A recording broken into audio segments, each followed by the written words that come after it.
তোমাকে বিয়ে করতে চাই না চন্দন, আমি নতুন ঠাকুরপোকে বিয়ে করতে চাই, এমনটাই বলছে কমলিনী। হ্যাঁ বন্ধুরা, এমনটাই দেখা যাবে। বিস্তারিত জানতে ভিডিওটিতে লাইক দিয়ে চ্যানেলটি সাবস্ক্রাইব করে দেখতে থাকুন।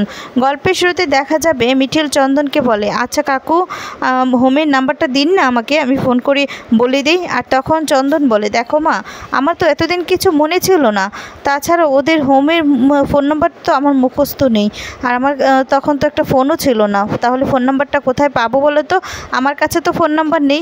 তখন মিঠিল বলে, আচ্ছা কাকু, তাহলে বরং তুমি আমাকে অ্যাড্রেসটা দিয়ে দাও, আমি বরং তাদেরকে জানিয়ে দিই। তখন চন্দন হাসে আর বলে, না, আমি অ্যাড্রেস কী করে জানবো বলো তো, আসলে আমি তো তখন বন্দি অবস্থায় ছিলাম, তাছাড়া আমি তো জানি না সেটা কোথায়, আর তাদের অ্যাড্রেসও তো আমার মনে নেই, কোথাও তো রাখাও নেই, তাহলে কি করে বলবো বলো তো মা, কী করে বলবো?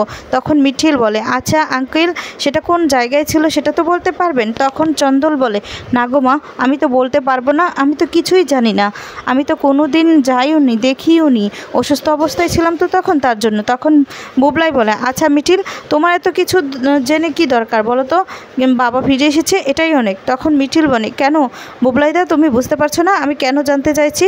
কেন, একটা ফর্মালিটির তো ব্যাপার আছে, তাহলে কেন এরকমভাবে তুমি কথা বলছো? তখন চন্দন বলে, বুবলাই, এরকম করে কেন বলছো? মিঠিল মা ফর্মালিটির জন্যই তো এসব কথাগুলো বলছে। আসলে মিঠিল মা, আমি তো তখন অসুস্থ ছিলাম, তাই আমি এত কিছু জানি না, আমার মনে নেই, আর তাই ওখানকার অ্যাড্রেসটাও আমি জানি না, কী করে বলবো বলো তো? তখন মিঠিল বলে, না কাকু, জানতে পারলে ভালো হতো। তখন বর্ষা বলে, আচ্ছা মিঠিল, তোমার এত কিছু জানার দরকার কি? যদি কোনো কিছু জানতেই হয়, বলতেই হয়, ওনার 3 ছেলে মেয়ে আছে, আমি আছি, আমি তার বৌমা আছি, আমরা বরং জেনে নিব, তোমাকে এত কিছু ভাবতে হবে না। তখন মিঠিল বলে, বর্ষাদি, তুমি মনে হয় ভুলে যাচ্ছ, আমিও না কদিন পর এই বাড়ির বউ হয়ে আসবো। তখন বর্ষা বলে, ও মা না, আমি সেটা ভুলবো কেন, যখন আসবে তখন না হয় সব কিছু মনে পড়ে যাবে, এখন না হয় থাক, এই সমস্ত বন্ধ করো, তোমাকে এত কিছু জিজ্ঞাসাবাদ করতে হবে না, বুঝতে পেরেছো? তখন মিঠিল আর বর্ষাকে এরকমভাবে কথা বলতে দেখে চন্দন তখন বলে, তোমাদের তো মিষ্টি সম্পর্ক, আচ্ছা ঠিক আছে, তোমরা এরকমভাবেই থেকো, আমার না ভালো লাগছে, এটা যেন আবার সিরিয়াসলি নিও না, আমার বড্ড ভালো লেগেছে। সেখানে বাবিন গিটার হাতে নিয়ে আসে আর বলে, কি বিষয়ে কথা হচ্ছে? তখন চন্দন বলে, না এমনিতে মিঠিল জিজ্ঞেস করছিল যে হোমটা কোথায়, হোমে খবর দিতে পারলে ভালো হতো, আর কিছুই না। আচ্ছা বাবিন, গান গাও না, তুমি তো গান গাও, অনেক সুন্দর গান গাও, অনেক দিন ধরে গান শুনি না, তোমার গান শুনলে না খুব ভালো লাগবে। আর তারপর দেখা যাবে গান গাইতে থাকে বাবিন সবার কাছে গান গেয়ে গিয়ে যেতে থাকে। তারপর এদিকে নতুন কাকুর কাছেও আসে, এদিকে তার বাবা ঠাম্মি সবার কাছে গান গেয়ে গিয়ে যায়। অন্যদিকে দেখা যাবে ঠিক বাবিনের গান শেষ হলেই কমলিনীদের বাড়ি থেকে সবাই চলে আসে, আর তখন বলে, কি হলো বুড়ি মা? চন্দন তাদেরকে দেখে এগিয়ে যায়, এগিয়ে গিয়ে প্রণাম করলে কমলিনীর বাবা তখন বলে, আমার মনটা জুড়িয়ে গেল বাবা, তুমি ফিরে এসেছো। আর তখন দেখা যাবে রেশমি বলে, বাবা চন্দনদা, আপনি সত্যি ফিরে এসেছেন, আমার চোখ দুটো সার্থক হয়েছে, তাহলে আমার ননদিনী আবার সংসার করার সুযোগ পেল, তাই তো? দেখা যাবে বাবিনের মামু রেশমির দিকে তাকায়, বলে, কি বলছো বলো তো? তখন রেশমি বলে যে, হ্যাঁ বলবো না, কি গো ননদি, তুমি দেখছি এখনো সাদা কাপড় খোলোনি, এখন তো সিঁদুর পরো, রঙিন কাপড়টা পরো। চন্দনদা, আপনি এখনো আপনার বউকে রঙিন কাপড়টা পরাতে পারলেন না, কেন পারলেন না? দেখা যাবে কমলিনীর মা বলে, আচ্ছা বাবা, তুমি চলে এসেছো, তাতেই আমরা খুশি, তুমি যে সত্যি সত্যি ফিরে এসেছো তাতে তো আমরা অবাক হচ্ছি। তখন ঠাম্মি বলে, কেন, আমার ছেলে ফিরে এসেছে, আমি তাতে যে কত খুশি কি বলবো, খুশিতে তো আমার মনটা মানছেই না। তখন কমলিনীর মা বলে, হ্যাঁ আপনি খুশি হয়েছেন, তাহলে আমিও তো মনির মা, আমি খুশি হব না? আমার জামাই ফিরে এসেছে, আমিও তো খুশি হব, তাই না? তখন ঠাম্মি বলে, হ্যাঁ, আপনাদের সঙ্গে তো এই নিয়ে কথা বলতে চেয়েছিলাম, আসলে কি করব কি না করব, পুরোহিত মশাইকেও খবর দিয়েছি, কুর্সি খবর দিয়েছে, বিয়ের ব্যবস্থা করতে হবে, কি মানে কি সমস্ত করব, সেগুলোর জন্যই আপনাদেরকে ডাকা, যে আপনাদের সাথে আমরা সিদ্ধান্ত নিব। আর তখন এই কথা শুনে কমলিনী চুপ করে দাঁড়িয়ে থাকে। তখন ঠাম্মি বলে, এই যে আপনাদের বাড়ির মেয়ে এখনও শাখা সিঁদুর পরেনি, শাখা সিঁদুর তো পড়তে হবে, তার জন্যেই। তখন কাকু বলে যে, এতে আবার নতুন করে সিদ্ধান্ত নেওয়ার কি আছে? তখন ঠাম্মি বলে, না, এই যে আমাদের ছেলেটা এত বছর পর ফিরে এসেছে, তাই এতদিন তো বৌমা নিয়ম আছে কিনা, কিভাবে পড়বে, এই জন্যই আর কি আমরা আচার নিয়মকানুন মেনে সব সব কিছু করতে। পুরোহিত মশাইকেও বলেছি, সেও আসছে। আর তখন কাকুমণি বলে হ্যাঁ, তখন বলে হ্যাঁ, সে তো পুরোহিত মশাই যা বলবে তেমনটাই তো করতে হবে, তাই না? তখন কমলিনীর মা বলে হ্যাঁ, তাহলে উনি যখন আসবে তাহলে উনি এসে যা বলবে তেমনটাই হবে। তখন কুসুম বলে যে হ্যাঁ, তাহলে এতদিন ওর স্বামী ছিল না, শাঁখা সিঁদুর পরেনি, এখন যখন স্বামী ফিরে এসেছে, বনি না হয় তাহলে শাঁখা সিঁদুর পরে নেবে, তার আচার নিয়মের কি আছে? আর নতুন করে বিয়েই বা কেন করতে হবে? তখন এই কথা শুনে সবাই অবাক হয়। আর তখন রেশমি বলে কি যে বলো না, এই সুযোগে তো একটু আনন্দ অনুষ্ঠান হবে, আমরা একটু হৈ হৈ করবো, খাওয়া দাওয়া করবো, সেটাই তো কি নতুন দা? আর তখন নতুন কিছুই বলে না। এদিকে চন্দন তখন বলে হ্যাঁ, কিন্তু এই বয়সে এসে কমলিনী আর আমার নতুন করে বিয়ে, এটা কেমন বেমানা লাগে না? কেমন কেলেঙ্কারি লাগে না? ছেলে মেয়ে বড় হয়ে গেছে, একটা ছেলে বিয়েও হয়ে গেছে, আর দুজনের বিয়েও প্রাপ্তবয়স্ক, এখন নতুন করে বিয়েটা এটা কি ভালো দেখায়? তখন নতুন বলে কেন রে চন্দন, তুই নিজের বউকেই আবার বিয়ে করবি, এটা আবার কেলেঙ্কারির কি হলো? আর তখন কমলিনী এ কথা শুনে অবাক হয়ে নতুনের দিকে তাকায়। এদিকে দেখা যাবে কুর্চি তখন বলে নতুনদা, একটু কেলেঙ্কারির ব্যাপার তো লাগবেই না? আমার এই সিদ্ধান্তটা আমি একমত নয়, কারণ এখনই বৌদিভাই এই বয়সে এসে এরকম একটা অনুষ্ঠান করতে বৌদিভাই রাজি কিনা সেটাও তো জানতে হবে। ঠামি বলে কুর্চি, তুই কি বলছিস? ও রাজি হবে না কেন?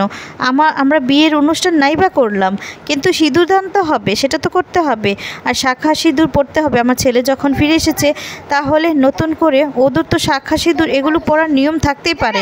আর তখন বড় ঠাম্মি বলে ঠাম্মি তখন বলে শোন, এত কথা বলার তো কোনো দরকার নেই, পুরোহিত মশাই আসবেন, উনি যা বলবেন তাই সেই নিয়ম অনুযায়ী হবে, তাই না?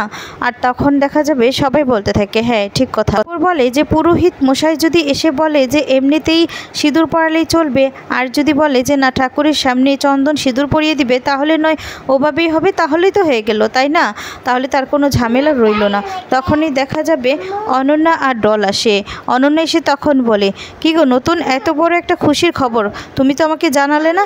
তখন নতুন বলে আমি না জানালে কি, তোমরা কি অজানা রয়েছো? তোমরা তো ঠিক জেনে গেছো, তো ঠিক চলে এসেছো, আমার জানানোর জন্য কি কিছু আটকে আছে? তখন ডল বলে না, এতদিনে কমলিনীদির আশা পূরণ হয়েছে, সে এতদিন ধরে যার জন্য অপেক্ষা করছিল সে অবশেষে চলে এসেছে।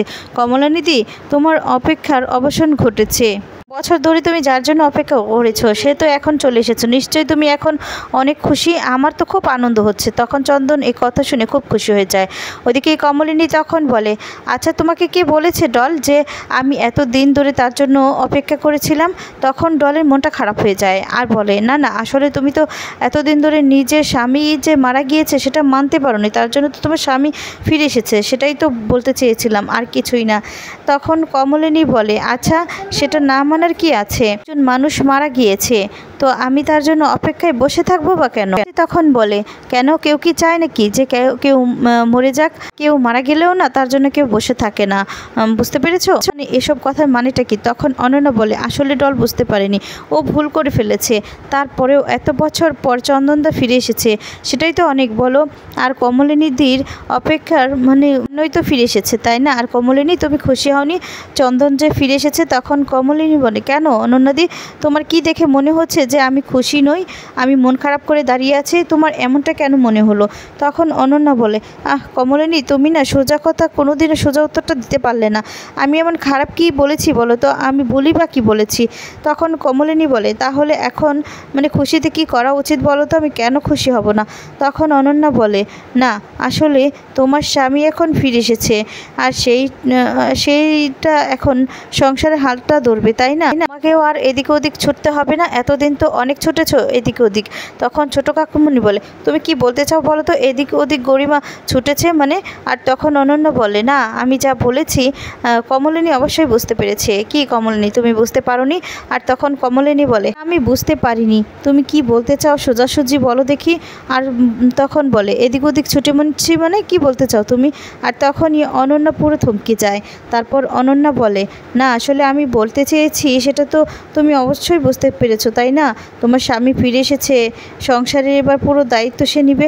তখন চন্দন বলে শুনুন, হ্যাঁ আমি ফিরে এসেছি ঠিক আছে, আমি বহু বছর বাইরে ছিলাম যখন ছেড়ে চলে যাই ওদেরকে। কমলিনীর বয়স তখন কতই বা ছিল। হ্যাঁ, কমলিনীর জায়গায় অন্য কেউ যদি থাকতো এতদিনে বিয়ে করে আরেকটা সংসার পারত, কিন্তু আমার বউ নেহাত অন্যরকম মানুষ, তার জন্য সংসারটা করেনি।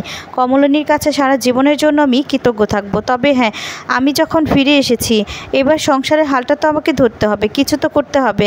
কিন্তু এখন তো আমার চাকরি নেই, আমি চাকরি পাবো কি না সেটাও জানি না। তবে আমার যেহেতু সংসার আছে, ছেলে মেয়ে আছে, তাহলে আমাকে তো সংসারের হালটা ধরতে হবে, চেষ্টা করতে হবে। আর আমার বন্ধু নতুন আছে, নতুন আমাকে চাকরি পেতে অবশ্যই সাহায্য করবে। কী রে নতুন, সাহায্য করবি না তুই আমাকে চাকরি পেতে? করবি তো? তখন নতুন বলে হ্যাঁ অবশ্যই দেখব, তুই চিন্তা করিস না। তখন চন্দ্রন এ কথা শুনে খুশি হয়ে যায় আর বলে ব্যাস, নতুন হ্যাঁ বলে দিয়েছে, আমার আর কিচ্ছু চিন্তা নেই, কিছু চাই না। নতুন যখন বলেছে দেখবে, তাহলে আমার আর কোনো চিন্তা নেই, চিন্তা করব না। নতুনই দেখবে, আমার চাকরি পাওয়ার ব্যবস্থা সব কিছু নতুনই করে দিবে। এখন থেকে আমার সংসার আমি দেখব। তাছাড়া কমলিনী যে এত কাল পর্যন্ত আমার জন্য অপেক্ষা করেছে, তার জন্য কমলিনীর কাছে আমি সারা জীবন কৃতজ্ঞ থাকবো সব সময়। তখন রেশমি বলে আচ্ছা ঠিক আছে, সেসব নয় হলো, এবার বিয়ের ডেটটা কবে, বিয়েটা কবে হচ্ছে, আমরা কবে আনন্দ করব, সবাই মিলে আমরা হই হুল্লোড় করব, মজা করব, খাওয়া দাওয়া করব, খুব আনন্দ হবে। তখন কমলিনী বলে না আমি এখন এই বিয়েটা আর করতে চাইছি না। তখন এই কথা শুনে রেশমি তখন বলে মানে কি বলতে চাও তুমি বুড়ি, তুমি বিয়েটা করবে না? বিয়েটা তো করবে ঠিক আছে, শাখা সিঁদুর পরবে, শুধুমাত্র আমাদের খাওয়াতে চাও না তাই তো? যে আমাদেরকে খাওয়াতে তোমার আপত্তি আছে, কিন্তু আমাদের তো তোমাদের খাওয়াতেই হবে, আমরা তো আনন্দ অনুষ্ঠান করব। আর তখনই দেখা যাবে কুর্সি বলে যে আচ্ছা বৌদি ভাই এসে যদি এই বয়সে কোনো ডিসিশন নেয় সেটা তো আমাদের মানতে হবে। তখন কমলিনীর মা কমলিনীর কাছে আসে, এসে তখন বলে বুড়িমা তুই যে তার ডিসিশন নিবি সেটাই হবে, তুই যেটা চাবি সেটাই হবে। তখন ঠাম্মি বলে কেন বিয়ান, বৌমা আবার কি চাইবে? আমরা একটা মানে কিছু করতে চাই, পুরোহিত মশাই যেটা বলবে সেটাই করব।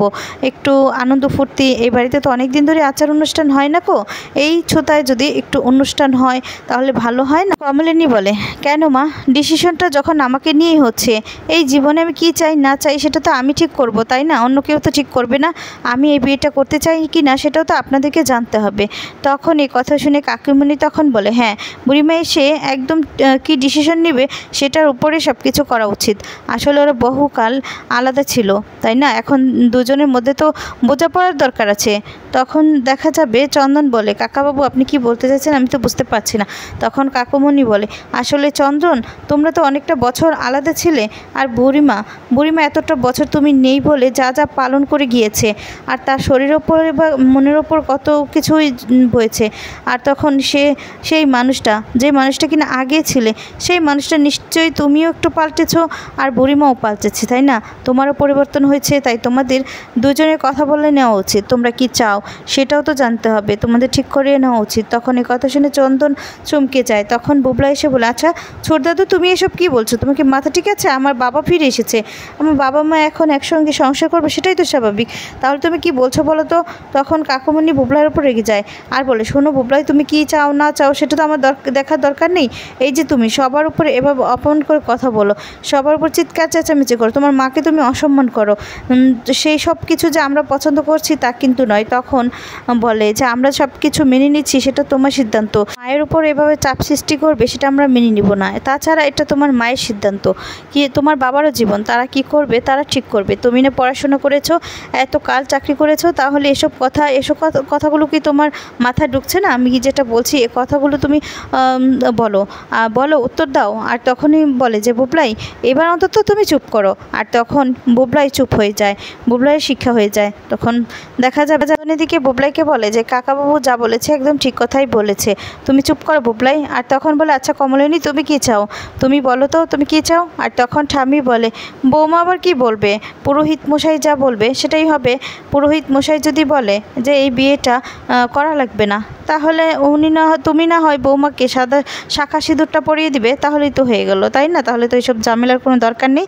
তখন চন্দন বলে না কাকাবাবু যেটা বলেছে সেটাও ঠিক। আচ্ছা কমলিনী তুমি যদি এই বিয়েটা করতে না চাও তাহলে ঠিক আছে, মা এই বিয়েটা আয়োজন করার কোনো দরকার নেই। এই বয়সে এসে আমিও চাই না যে আমাদের এরকম একটা কাণ্ড ঘটাতে। তখন এই কথা শুনে কমলিনী তখন চুপ করে দাঁড়িয়ে থাকে। এরপর চন্দন বলে যে হ্যাঁ, কমলিনী যেটা চাইবে সেটাই হবে। কমলিনী, তুমি সবার সামনে দাঁড়িয়ে তোমার মতামতটা দাও তো, যে তুমি কী চাও। তাছাড়া কমলিনী যা চাইবে তাই হবে।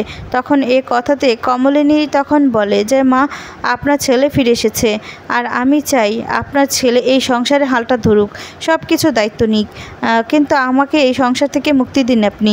আমি মুক্তি চাই, আমি আর এই সংসারে থাকতে চাই না, আমি আর এসব কিছুর মধ্যে থাকতেও চাই না, কিছু করতেও চাই না। তখন এই কথা শুনে সবাই অবাক হয়ে যায়, চমকে যায়, তাকিয়ে থাকে কমলিনীর দিকে। এরপর দেখা যাবে চন্দন বলে, কমলিনী কী বলছো তুমি এসব কথা, কি বলছো? তখন কমলিনী বলে, হ্যাঁ, তুমি যে এত বছর ছিলে না, তাতে আমি সংসারটাকে নিয়ে অনেক টানাপড়িতে ছিলাম। তখন চন্দন বলে, আমি জানি তো তুমি অনেক কষ্ট করেছো, ছেলে মেয়েকে অনেক কষ্ট করে মানুষ করেছো, এবার তাহলে তুমি কি চাও? তখন কমলিনী বলে, এবার আমি এই সংসার থেকে মুক্তি চাই, বিয়েটা থেকে মুক্তি চাই। তখন স্বামী বলে, এটা কেমন কথা বৌমা, আমার ছেলেটা ফিরে এসেছে, আমি তো আর কিছু চাইনি। তখন কমলিনী বলে, হ্যাঁ মা, আপনার ছেলে ফিরে এসেছে, আপনার আনন্দের দিন, আপনার ছেলে বরং সংসারের হালটা ধরুক, আমি বরং এই সংসার থেকে মুক্তি চাই। তখন বুবলাই সহ সবাই চমকে যায়। কমলিনী তখন সবার সামনে বলে ওঠে যে আমি যদি বিয়ে করি একমাত্র ঠাকুরপোকেই করব, আমি ঠাকুরপোকে ভালোবেসে ফেলেছি চন্দন। তো বন্ধুরা, শেষ পর্যন্ত যদি এমনটাই বলে তাহলে তোমাদের কেমন লাগবে কমেন্টস করে জানিয়ে দাও।